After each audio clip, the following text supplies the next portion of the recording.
அந்நியார் அவர் ஒரு நல்ல கருத்தை இங்கே சொல்லியிருக்கிறார்கள். அந்த கருத்து ஏற்புடையது அல்ல என்பதை நான் தெரிவித்துக் கொள்ள கடமைப்பட்டிருக்கிறேன். என்ற கோபம் வந்தால் தண்ணி பள்ளி கொண்டிருக்க வாய்ப்பு இருக்கிறது.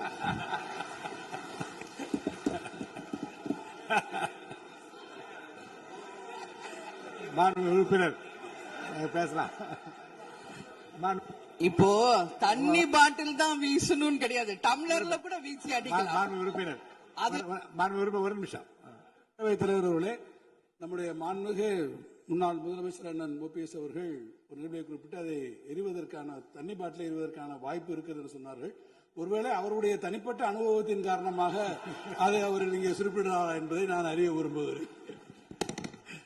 உறுப்பினர் ஏன்னா காலையில இருந்து ரொம்ப காரசாரமாவே போயிட்டு இருந்துச்சு. அதனால ஒரு ஹாப்பியா நம்மளுடைய முதல்வர் பிறந்த நாள்ல எல்லாரும் சந்தோஷமா இன்னைக்கு நம்ம அவையை செய்வோம். சோ பாட்டில் தான் வீசணும்ன்றது இல்ல, வன்முறைக்கு வேண்டும் என்றால் இங்க எவ்வளவு இருக்கு, எது வேணாலும் வீசலாம். பட் நம்ம எண்ணம் அது கிடையாது. நிச்சயமாக